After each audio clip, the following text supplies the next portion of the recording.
les gars, la deuxième hypothèse sur Jormungand, il faut rappeler un truc. Jormungand, à part pour la fin du monde, il s'est déjà battu contre Thor et c'est une fraude. Dans la mythologie norroise, c'est une fraude. Et en gros, Thor, une fois, je sais plus avec quel roi il était allé pêcher, et il l'a pêché par erreur et il l'a massacré, frère. Il l'a tabassé. Il a failli provoquer la fin du monde, mais bon, il l'a tabassé. Et en gros, Jormungand, dans la mythologie norroise, est au même grade que Fenrir ou d'autres. Il a pour but de tuer un dieu et de se faire tuer par un autre. Tu vois, c'est pas une dinguerie. On verra bien. Peut-être que dans 2 semaines, on verra c'est le fruit de Fenrir et puis c'est tout. Moi, je vais pas faire l'hypocrite. C'est Fenrir, je dis waouh, c'est bien. Non, je vais lui chier dessus pendant 2 semaines. Et si c'est le cas, bah je serais quand même dégoûté que ce soit le fruit de Diaboura plus quoi. Non, même pas. Comme tu l'as dit, c'est juste le fruit de Diaboura plus. Vu que t'as même pas le côté avec des pouvoirs comme Yamato. Donc ouais, c'est compliqué. Puis, si vous voulez, j'ai une autre hypothèse pour le fruit du serpent imbibé de sang, puisque justement la vraie traduction c'est serpent imbibé de sang. C'est une créature de la mythologie norroise aussi, de l'anneau des Nibelungen, donc qui a donné naissance au Seigneur des Anneaux et à d'autres trucs qu'on connaît. Il faut savoir que Fafnir, donc le dragon Fafnir, était en réalité un serpent avec plusieurs pattes, et son sang donne l'immortalité et l'invulnérabilité à Siegfried. Donc, si vous avez suivi Senseiya, c'est exactement la même chose qu'avec l'arc d'Asgard. C'est vrai. Siegfried a une feuille qui s'est collée sur son dos et c'est son seul point faible parce que quand il s'est baigné dans le sang de Fafnir, c'est la seule zone qui n'a pas été trempée. Bah, c'est un petit peu comme Achille avec le tendon en fait. C'est le même principe quoi. Achille a été tenu dans les eaux du Lété, si je dis pas de conneries. Quand il était bébé, je crois. Hein. Bébé, ouais, c'est ça.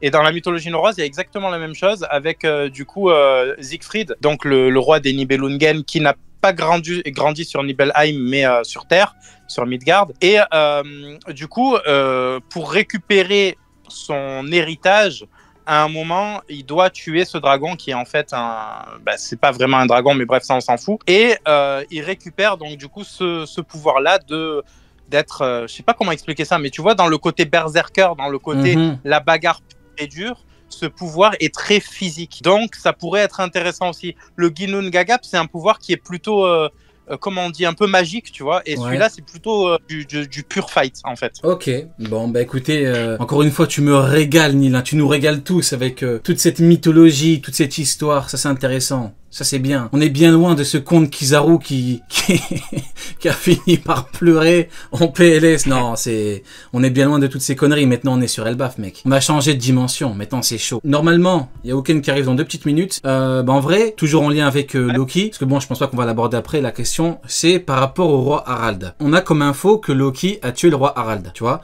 Maintenant, on n'a pas on n'a pas les circonstances. On sait pas comment il a tué. Est-ce que c'est une trahison ou pas? Parce qu'on pourrait partir du principe que il l'a tué dans un 1 contre 1 et tout. C'est compliqué dans la mesure où le roi des gens est censé être le mec le plus fort. En gros, t'as donc le dieu de la lumière bienveillante, Balder, qui a été assassiné le fils d'Odin. Indirectement. Ouais, c'est ça. Il a été assassiné indirectement par Loki. En gros, Frigg, donc à ne pas confondre avec Freya, hein, Frigg c'est la femme de Odin, avait pour son fils fait signer un pacte à toute chose en mode vous n'avez pas le droit de lui faire du mal. En gros, si tu jettes un caillou sur Balder, le caillou il est détourné, tu vois. Il peut pas le toucher, ça n'existe pas. Ce pouvoir, le caillou ne l'a pas. Il peut toucher qui tu veux, mais il peut pas toucher Balder. Et en fait, elle a oublié une branche de houx. Elle a oublié de faire signer cette branche de houx. Et le jeu dans les salles d'Asgard, c'était de jeter des trucs sur Balder parce que le bouclier qu'il y avait autour de lui détournait tout. Et Loki a taillé une branche de houx, donc cette fameuse branche-là, et il en a fait une flèche. Il est allé voir le dieu Oder, qui est un dieu aveugle. Il s'appelle Oder, oui, qui est un dieu aveugle et qui est le dieu des archers. Donc, ne vous posez pas de questions sur la mythologie norroise, les gars. Le dieu des archers est aveugle. Et Oder, en fait, a tiré une flèche sur... Attends, frérot, le roi des archers est aveugle. C'est très intéressant, tout ça. C'est très, très intéressant. Ouais, donc, le dieu t'avais une espèce de concept à la HDO. Le mec, il est aveugle, mais il est extrêmement fort en tir. C'est un truc de ouf. Ouais, bah écoute, c'est fou. Donc, ouais. On a eu un... Comme ça, je crois que c'est français. Guillaume Tell, la flèche qu'il a dû tirer sur la pomme qui était posée sur la tête de son fils alors qu'il avait les yeux bandés. Mais en fait, c'est un truc assez fréquent, j'ai envie de dire, de mettre des personnages aveugles qui font des dingueries en vrai. Mais bref. Ouais, faut reprendre, faut reprendre l'histoire de base parce que c'est la mythologie nordique, frérot. Il y a tellement de branches que bon, on s'y perd. Donc ouais. Mais ouais, Hold the Door, du coup, a tiré sa flèche sur Balder, sauf qu'il l'a tué cette fois. Et il a dit, mais les gars, mais c'est Loki en vrai, tu vois, cette poucave. Il a dit, ouais, mais c'est Loki en vrai qui m'a fait la branche. Et du coup, c'est pour ça que Loki a enchaîné à la racine d'Yggdrasil avec toutes ces tortures qui lui sont infligées. C'est pour avoir tué le dieu le plus bienveillant de l'histoire de la mythologie. Et donc, on y vient, peut-être que tu as un lien avec Harald, et peut-être que du coup, Harald est extrêmement bienveillant. Parce que ça, c'était aussi une interrogation que j'avais. C'était, quelle était entre guillemets, la philosophie de vie de Harald? Comment est-ce qu'il régnait sur son peuple? Si on fait un lien avec la mythologie, du coup, il aurait effectivement tué son daron qui est très bienveillant. C'est ça, puis même, regarde le vrai Harald. Ses fils s'appelaient, je sais pas moi, Eric à la hache sanglante, par exemple. Eric à la hache sanglante. On dirait Sanji, la jambe noire, frérot. Non, Zeph au pied rouge.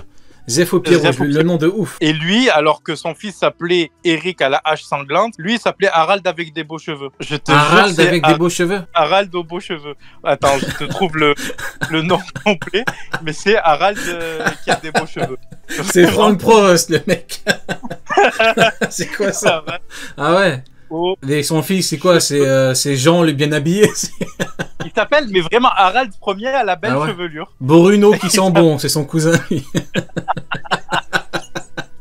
Dites-vous bien, son fils il s'appelle Eric à la hache sanglante. Ah ouais. Lui il s'appelle Harald, j'ai de beaux cheveux. Ah ouais, c'est une dingue. Ouais, compliqué. Ah, Ouken, est-ce que t'es là? Ouken, t'es là? Ouais, je suis là. Ah, ça va, frérot? Très très heureux de te retrouver, ça va? Ouais, ça va, tranquille. Hein. Bah écoute. T'as dit quoi? De torchon. Après des semaines de torchon, nous voilà un chapitre. Bon, vous voyez que Ouken et Neil ont des avis bien arrêtés sur les derniers chapitres. Ah oui, vous pensez la même chose. Vous pensez exactement la même chose. Big up Young. Ça m'étonne pas, il a dit. Bon, écoutez. Sunny va nous rejoindre dans quelques minutes. On va pouvoir démarrer maintenant, en vrai, après cette leçon d'histoire très intéressante avec Père Castor, avec Père Neil, sur la mythologie nordique. On va pouvoir parler du chapitre Rio. 1130. Ouais. Rio, s'il te plaît, la rediff, mais j'invite Père Castor à raconter. Non, j'invite l'un des plus grands historiens européens pour nous parler des Vikings. T'es fou quoi, attends. Du coup, Ouken, écoute, ton avis global et note sur 10 comme d'hab, chapitre 1130. Je vais mettre 7 sur 10. Allez, 8 sur 10 au chapitre. Pour moi, c'est un bon chapitre. Mais c'est vraiment le chapitre où Elbaf commence pour moi. Pour moi, ça commence vraiment maintenant. Donc voilà, ça reste un chapitre d'introduction. On introduit un nouveau personnage. Donc ouais, je vais lui mettre 8 sur 10 à peu près.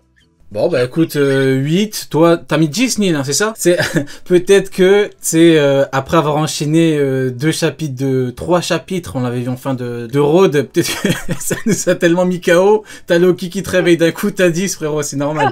Mais non, après, je comprends, c'est parce qu'en vrai, t'as des aspects qui manquent, c'est vrai que t'as pas le côté bagarre. Moi, personnellement, je suis un très bon client, je vois un mec comme Loki. En vrai, on aurait eu que Loki en design, voilà. Mais là, le truc, c'est que t'as tellement... En fait, t'as tout ce qui entoure le perso. T'as vraiment une intro à la Kaido, faut dire la vérité. Comment on nous l'introduit, design de ouf. Il te fait des punchlines de ouf. Et il te dit, on te dit là, il a perdu entre guillemets cette fois. Mais maintenant, le mec sur la terre, dans la mer, dans les airs, si tu veux un vrai combat, tu vas le voir lui. Donc c'est un peu une présentation comme ça, c'est chaud quoi. Qu'est-ce que tu penses, très rapidement, de l'équipage d'Ajrodin avec Goldberg et Gerd? Qu'est-ce que tu penses globalement de l'équipage d'Ajrodin? En plus, avec Rhodes, est-ce que tu penses que y a rien à en tirer, ou est-ce que tu penses que ils peuvent être intéressants pour la suite de l'arc, comme tu sais, Dory et Broggy, personne n'avait d'attente par rapport à eux, au final, il s'est avéré que c'était costaud. Est-ce que tu penses que, même si leur capitaine s'est fait gifler sur Dressrosa, ils ont du potentiel, ou est-ce que tu penses qu'il faut s'arrêter là, c'est des fraudes et puis c'est tout, hein? En fait, Rod, il y a un truc spécial avec lui, c'est qu'il est quand même niveau Yonko, parce que son adversaire c'était Nami. Donc franchement, quand ton adversaire qui te met KO c'est Nami, c'est que tu as un niveau de fou furieux, frérot. Donc ouais, on va pouvoir faire des dingueries avec eux. avec le Yonko qui s'est fait battre. Donc par ça veut Nami. dire non, ce sont des grosses merdes et rien à en tirer. Gerd, tu vas en tirer peut-être des trucs en mode espionnage et tout, tu vois, un peu comme sur Onigashima et Wa, t'avais la ninja là, parce qu'on voit qu'elle envoie son hibou prendre des infos. Mais sinon, en vrai, en combat, pour l'instant, on peut pas savoir, à part que Rod, tout seul, s'est fait plier par Nami. Il s'est fait plier par Nami, les gars. Ce qui va Alors, totalement, je suis pas là ce qui va totalement dans le sens de leur capitaine s'est fait gifler par un Luffy sans gear, quoi. pas là pour dénigrer Nami. Elle a bien évolué contrairement à Usopp depuis les 2 ans et tout. Mais c'est juste que voilà, si tu peux pas la comparer à une Robin ou un Monster Trio. C'est pas la même chose. Donc du coup, quand tu vois que c'est Nami qui a fumé Rod, tu t'attends pas à grand chose de sa part, quoi. Ok. Et toi, du coup, Ken, est-ce que tu as des attentes par rapport à eux ou est-ce que pour toi ce sera de la grosse merde qui a rien à en tirer comme pour Rod? Non, aucune attente. Hein. Gerd va juste apprendre des nouvelles techniques de médecine à Chopper et Goldberg va juste préparer le grand repas à la fin de l'arc avec Sanji. Hein. Et ben voilà, on a le rôle d'un ton très nonchalant, mais en vrai, c'est très intéressant ce que tu dis, mine de rien.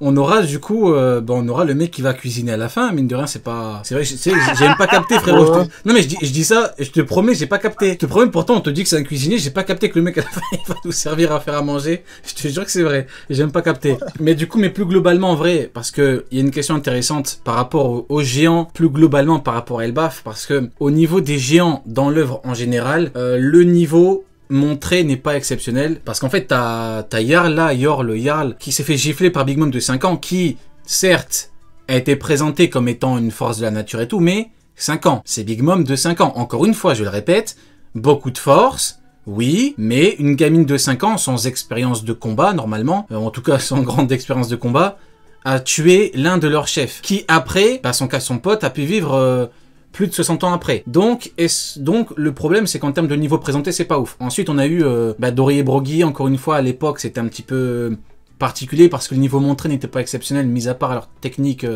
sur le Gob Hill. Ensuite, on a eu les autres là sur Enies Lobby. Encore une fois, c'est pas ouf. Il s'est avéré que Ashrodin, qui est un petit peu la relève des géants sur Dressrosa, s'est fait gifler par un Luffy qui lui a mis une patate. Alors qu'Ashrodin, il a un statut particulier. C'est pas un géant, c'est pas un Goldberg. C'est le capitaine de Goldberg. Donc, est-ce que vous avez, déjà, d'abord, Ken, est-ce que t'as, au niveau des géants en général, au niveau des combattants, hormis les plus forts qui sont tout en haut, tu redoutes un petit peu d'avoir des mecs vraiment pas ouf au combat? Je le redoute pas. Pour moi, ça sera forcément le cas.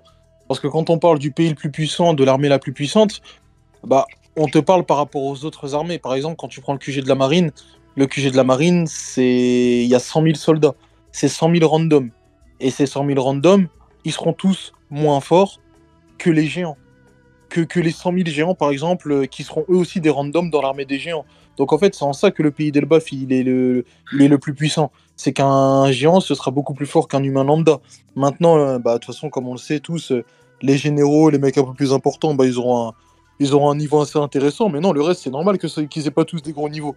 Sinon, c'est sûr que ce serait compliqué en termes de rapport de force. Et au niveau des meilleurs éléments, tu t'attends à quoi? Tu sais, hormis Loki, on verra son cas, c'est un cas particulier, on en parlera après, mais au niveau des meilleurs éléments, est-ce que tu t'attends à voir 2-3 mecs, mais très très forts, tu vois, ou en équivalence, je sais pas, chez les commandants par exemple? Est-ce que tu t'attends à des mecs très forts entre les randoms et Loki? Oui, et moi je m'attends à des mecs assez puissants, au moins au niveau des commandants.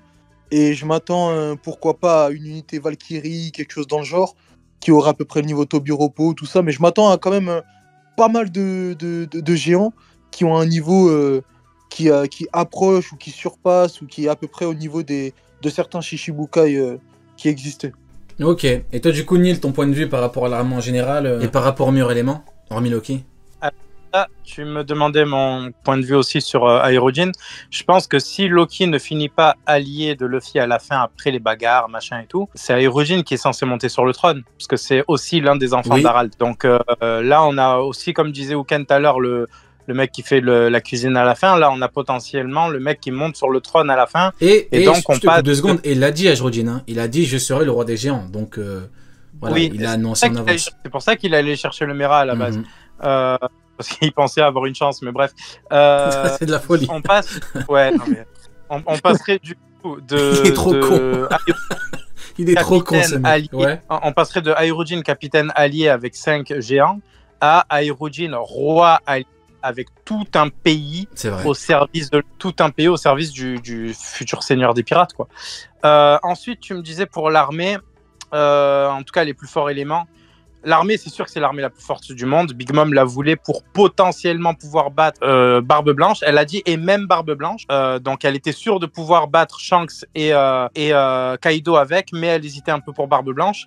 Donc imaginez quand même la puissance de comme tu disais, Weekend, des randoms de cette armée-là. Et des meilleurs éléments surtout. Voilà, justement, j'allais y venir. Pour les meilleurs éléments, je pense qu'ils seront tous comme on a vu sur Zoro vs King.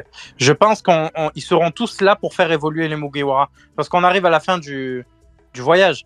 Donc il te faut des adversaires suffisamment puissants pour que tu te surpasses, tu vois. Très clairement, Sanji est plus faible et devient plus fort. Donc là, il nous faut le même schéma. C'est ça qui est compliqué parce que